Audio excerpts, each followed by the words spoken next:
Hello hi नमस्कार, आप सुन रहे हैं जागरण पॉडकास्ट का खबरनामा। आज तारीख है 28 जुलाई की और दिन है शुक्रवार का। मैं हूं आपके साथ शताक्षी। तो चलिए बिना समय बर्बाद किए शुरुआत करते हैं सुर्खियों के साथ। देखिए, भीमा कोरेगांव केस में 2 आरोपियों को 5 साल के बाद जमानत मिल गई है, लेकिन इसके लिए सुप्रीम कोर्ट ने 5 शर्तें रखी हैं, जिसमें से सुप्रीम कोर्ट ने ये कहा है कि पहला तो ये कि आप मोबाइल स्विच ऑफ नहीं कर सकते हैं, दूसरी की आपकी लोकेशन भी ऑन रहेगी। इसी तरह की 5 शर्तें हैं, उन पर चर्चा करेंगे। इसके अलावा विपक्ष जो है वो अविश्वास प्रस्ताव पर तुरंत चर्चा के लिए अड़ा हुआ है। लोकसभा में मणिपुर पर जवाब दो के नारे भी लगने लगे हैं। वहीं राज्यसभा में सभापति और टीएमसी सांसद के बीच बहस हो गई। इसके अलावा सिद्धू मूसेवाला हत्याकांड में आरोप तय हो गए हैं। इस पर सिद्धू मूसेवाला के पिता का कहना है कि उम्मीद है कि अब आरोपियों को सजा मिलेगी और सालों तक मुकदमा लटका नहीं रहेगा। इसके अलावा चीन जो है वो ब्रिक्स के सहारे अपना दबदबा बढ़ाने की कोशिश कर रहा है। भारत ने इसका विरोध किया है। वहीं अमेरिका को काउंटर करने संगठन में दूसरे देशों को शामिल करने की सिफारिश भी की है। इसके अलावा जम्मू कश्मीर में नेटवर्क बढ़ाने की फिराक में है अलकायदा। यूएन ने इसका खुलासा किया है। यूएन का कहना है कि तालिबान से अलकायदा की दोस्ती बढ़ रही है और इंडियन सबकॉन्टिनेंट में इसके 200 लड़ाके हैं। वहीं रतन टाटा को महाराष्ट्र का पहला उद्योग रत्न पुरस्कार मिलेगा। इसके अलावा बिजनेस एजुकेशन जैसे क्षेत्रों में योगदान देने वाले युवाओं को भी इससे सम्मानित किया जाएगा। इसके अलावा राष्ट्रीय केमिकल्स एंड फर्टिलाइजर्स लिमिटेड में 124 पदों पर भर्ती निकली है।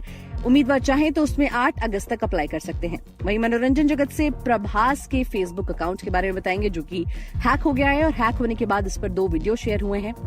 खेल जगत से चर्चा करेंगे भारत वेस्ट इंडीज के बीच पहले वनडे मैच की, जो कि T20 जैसा ही रहा। इंडिया को 5 विकेट से इसमें जीत मिली है, इस पर भी चर्चा करेंगे। तो चलिए अब आपको खबरें विस्तार से सुनाते हैं। सुप्रीम कोर्ट ने भीमा कोरेगांव केस में 28 जुलाई को 2 आरोपियों विर्निन गुनसाल्विस और अरुण फरेरा को जमानत दे दी।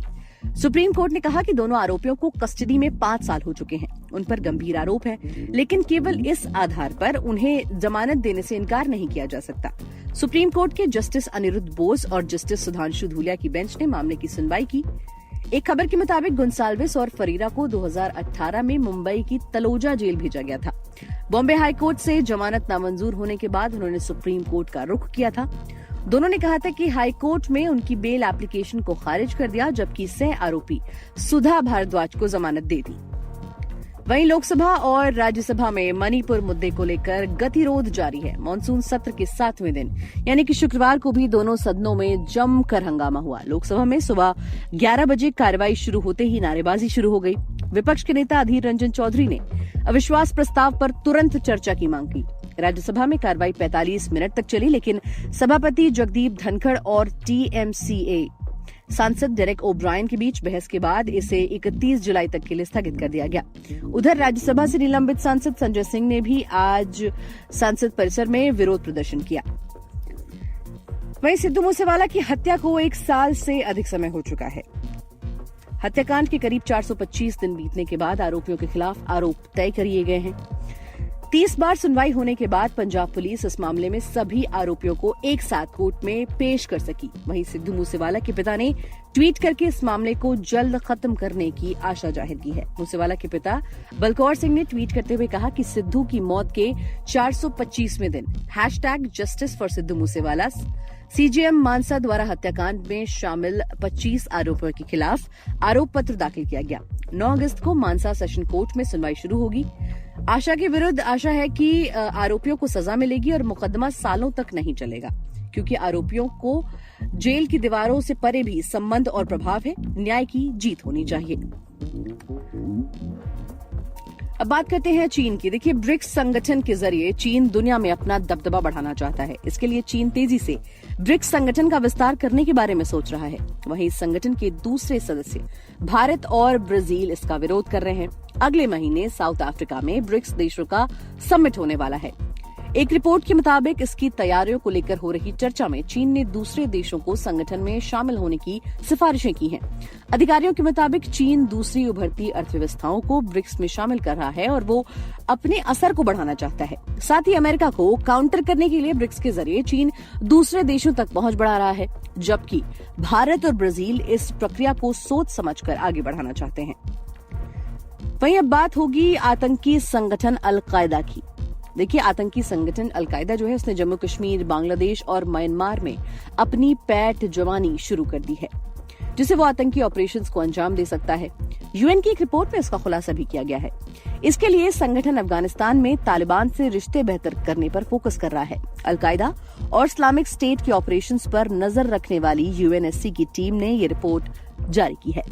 इस रिपोर्ट के मुताबिक इंडियन सबकॉन्टिनेंट में अलकायदा के एक संगठन AQIS यानी कि अलकायदा इन इंडियन सबकॉन्टिनेंट के 200 लड़ाके मौजूद हैं। इनका लीडर आतंकी उसामा महमूद है। वहीं अफगानिस्तान में इस संगठन के 400 लड़ाके हैं। यूएन के एक मेंबर स्टेट ने दावा किया है कि AQIS क्षेत्र में ISIS के खोरसान प्रोविंस से जुड़ने के लिए तैयार है।